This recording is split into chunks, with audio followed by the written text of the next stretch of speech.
Fanau'ako e Kolisi Tailulu. Mokinau'tolo ka Fai'ako. Fai'ako osi ni sino Waioulu Mausia.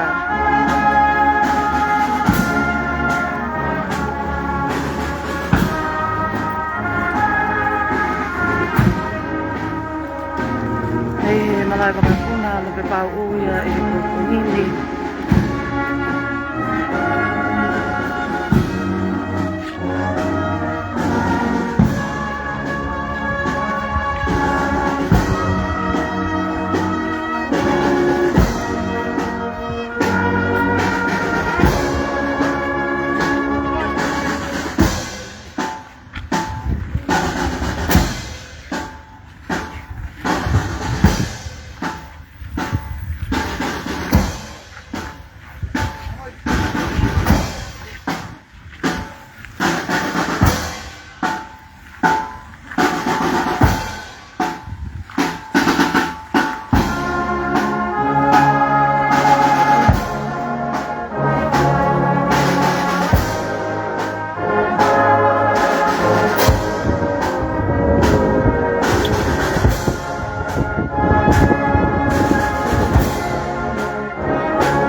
Fai'ako ni Tailulu e family ko ni ke whakaheka Waioulu Mausia ke Vakapuna ke fofonga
Kutano e pa Waioulu Mausia e Kolisi Tailulu i ato site o wekeni pea mahina pena e kaito i Pule'ako ki nā tula pena e pawai ke Fai'ako ke Fakafolau ai sino e pekia e Vakapuna pea koe ahoni ko Vakapau i ai ka talwene e pa i he tō site Pule'ako to Pule'ako ai o whatatau ki ngai whamatala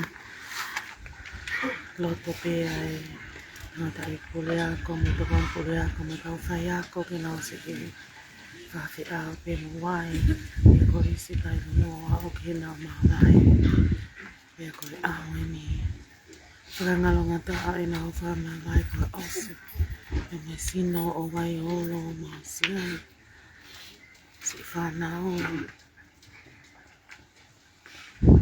kana ka Fai'ako au whaipe o nau tōpe ngata ko nau uwha i whalautama Kolisi Tailulu. Ko e tanu ni whaiwhatongia a Waioulu me he ta uanoa tāwhiu he ta uanoa wanima aia koe mahina ine e walu. Koe ta uene e walu mahina e whaiwhatonia a Waioulu i he Kolisi Tailulu. Koe ngai whanatana ko tuku mai me Kolisi Tailulu. Ko Waioulu koe Fai'ako ia o Pule'ako Industrial Arts Moi'ako Whateknikale. Ko ia na esea i komiti supporti aiako. Pea ko ia na ne me ato pea mo ki nao tole tau ngai whanau ko ia Kolisi Tailulu Vava'u ki Tonga'eiki ki supporti. Ko iangi ia i komiti sosiale aiako. Ko iangi ia i pokalama ako maalahi. Ko iangi ia i pokalama wash. Ko e tufunga aiako. Ko e palama aiako. Ta ko e pulotu ia aiako.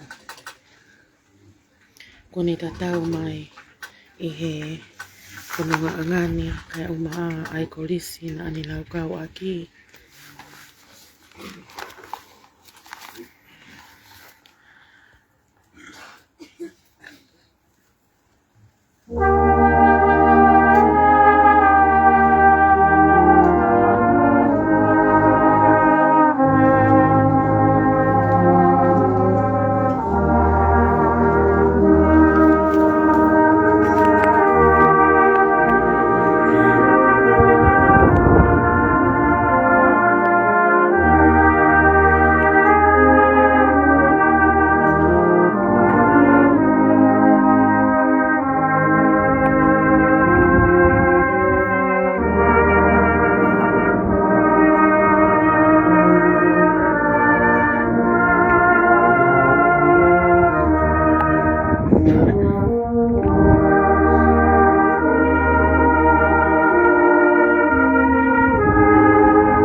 kolisi ni na kaukau ke oka Waioulu Mausia ai Kolisi Tailulu.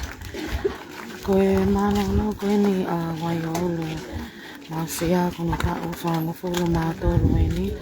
Pea akune mauhoa ki te maleti pai ai welinga toni ngu ke tu'u Mausia. Ai okuna Fanau ai Fanau i toko tolu. Ni koe koe hei whanatawa ni whahoko atu. Koe ta'ueni e walo. Moe mahina e hene whaiwhakania e Vava'u mai Kolisi Tailulu.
Fua whakaosi pe e Fanau'ako pe a Waioulu.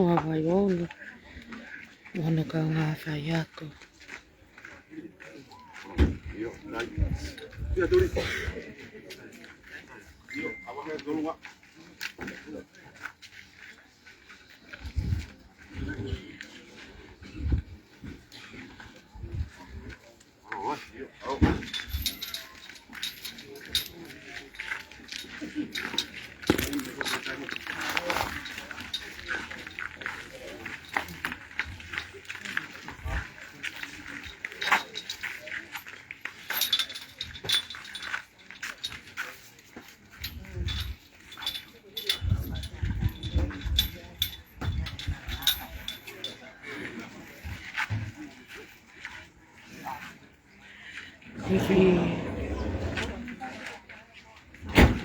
Tala noa milio whikau aki mo e taimina ane e whai e Kolisi Tailulu. Koe ahoni taimi koe ki ma whakaikeheka e ki he me anele ke whakafoki ke whakafolau mai i he ke whakaikeheka mai i he hala ki Malae Vakapuna. Koe tuai pe osi ai whai lotu. Ma teiteu ke whakahekeheka mai ke mea lelei ko tō e fuu hai Tailulu. Pea koe si tangi koe ai ma tā pule Fai'ako na ni whai ai lea whakaosi wai. Tuku wā ka ke folau koe ni ko mawho he nofo ma koe.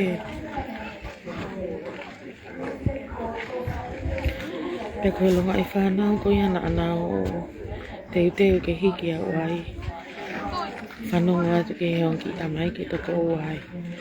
Wai ke pehe koe nau ita ho tāu. Ta koe ko au te uhau peo te matoi o mai peo hiki koe. Whakamau whana e whanong ke whanki mana melia e whanau. Ka uma ai kau Fai'ako. Hangepe koe ane mo mea mai e ngahi ata. Whaka ofo ofa. Ene e epa i ofo holo koe o Tailulu. Whakawhamili pe whanau. Whakataha mo sino wai pe he ki hoa mo ki whanau pe he ki whamili. Koe osi ye.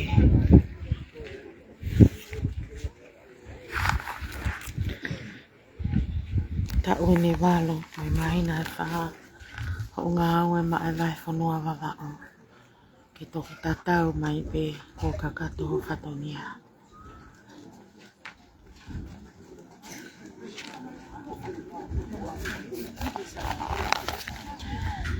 Ke tōne taimini ko e whakofua ki he hawhi ai taha e malahe atua ia e Vakapuna ki Tonga'eiki.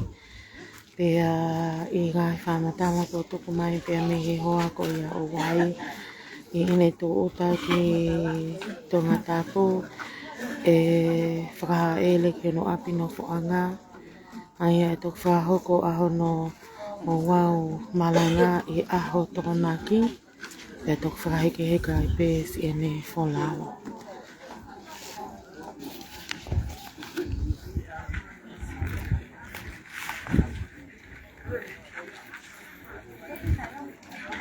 Tano i Fai'ako ai Kolisi Tailulu me aho pena e pai i aho tūsite.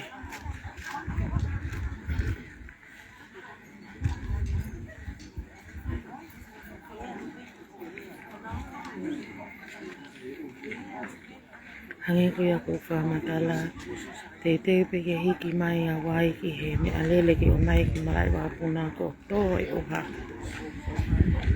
Tangi ma ure whatu tā wai tuku wāki i whoki a ki Tonga. Koe ni ko mau whiwe nofo mo koe tawe me tō site Pule'ako tō Pule'ako.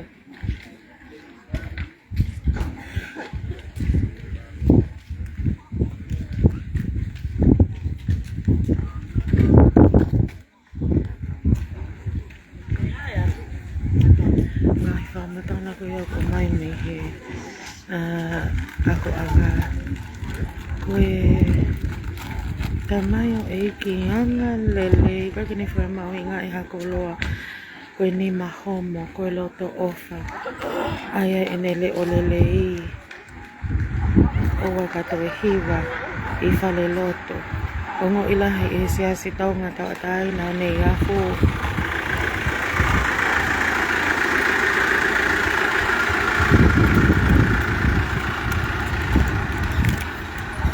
Hena ane hoko ko e Fakai-Tonga ai whakatau ki whamatala ko ia me hana hoa whakaloloma ko uhi ko te waki ni ai Kapiteni ai Pule'ako e Siasi Tonga'eiki taina i he aho wanima ko ia me o e taoni te uke hiri whakni mai awai.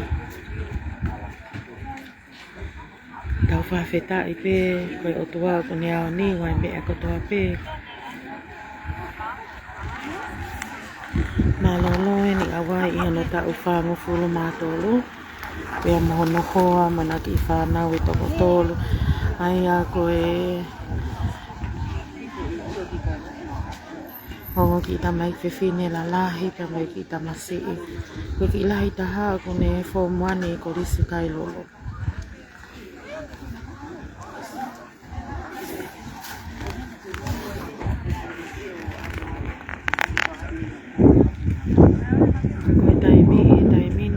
Fini ai tahaua whafofua ki hawhi ai taha e toki malahe atua ia e wakaka o uha pea te tau ki i lepahe o taritari ai i ano whakaheke heka ko ia wai ki he Vakapuna.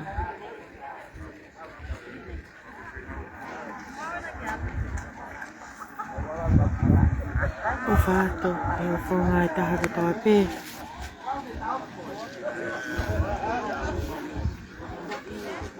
Ka tau toko hoko atu i hano whaheke heka o wai ki Vakapuna.